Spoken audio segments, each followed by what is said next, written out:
Hello and welcome to the Open Book channel. My name is Ollie and it's 2024, which means it's time for an obligatory reading recap of 2023, right? Maybe the website's changed, or maybe I've matured a bit, but I went into my year in books on Goodreads this time, and it's just kinda boring. I know it's on me to make this entertaining for you and talk about what I read, but the stats themselves are just different this time around. I have much less to talk about, and part of that is because I want to expand into a different genre-specific channel, but perhaps the thrill of outdoing my reading goals has also just faded. You know what they say, bigger numbers, better person, but that doesn't always mean that more books, better content. Anyway, let's go over it briefly because I have to, or I have to delete my WriterTube channel.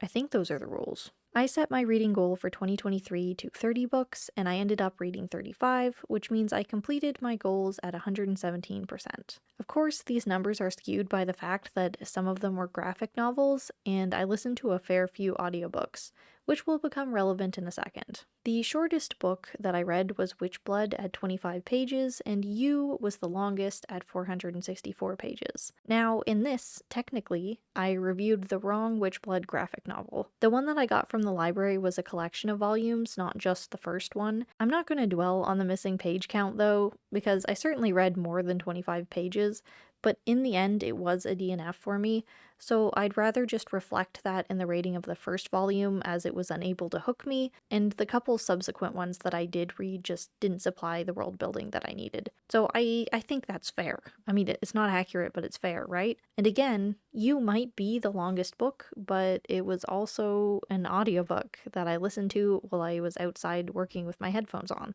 So just this, like having to contextualize my reading as this was a graphic novel, that was an audiobook, might be contributing to my lack of wow over this year's reading. It's not like I'm a Puritan that thinks audiobooks don't count. Storytelling is storytelling, but I wish there was a way to differentiate the two forms from one another when leaving a review, besides going on Audible, which I don't have because I get all my books from the library, to leave a separate one. I want to talk a bit in another video soon just about how I think audiobooks affect ratings, because I wouldn't have read You on my own, and I definitely wouldn't have read the sequel too, which I also consumed through audiobook over the summer. Yet I digress. Moving on, my average length was 222 pages, which makes sense. I'm a short reader, no shame. My most shelved book was Perks of Being a Wallflower, and my least shelved book was Black Market Blood Drive, which isn't surprising because I got my copy directly from Matt Wall, or Creeperson, and downloaded it myself to my ebook, so that adds up. My average rating was 3.8, which I think is higher than last year. I don't think I've gone soft. I think I generally read a lot more good books this year is all. The highest rated book on Goodreads was Strange Weeds, which, surprise, surprise, I actually have a story in. Under my old pen name, of course. It is horror. And I think that's pretty cool, because I didn't even play favoritism and give it a free 5C myself. I only gave it 4 out of 5 because I am an objective observer, if you haven't noticed. Looking at my first read of the year, it doesn't feel like it was all that long ago, but who am I to argue with the facts? As you can see from this mosaic of book titles, I read more horror than anything else, which is why I'm leaning towards making a horror exclusive channel as soon as I can. And then I ended the year on The Poet X, which is something that I'd like to talk about on this channel.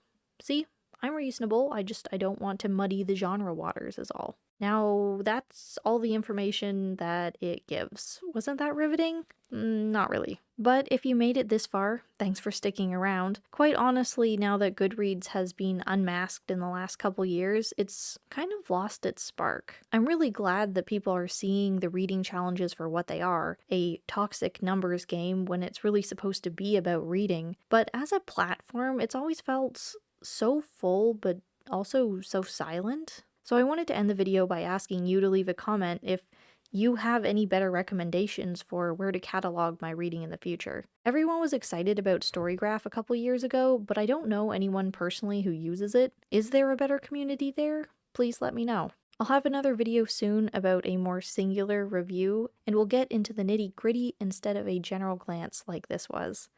So thanks for watching. Bye-bye.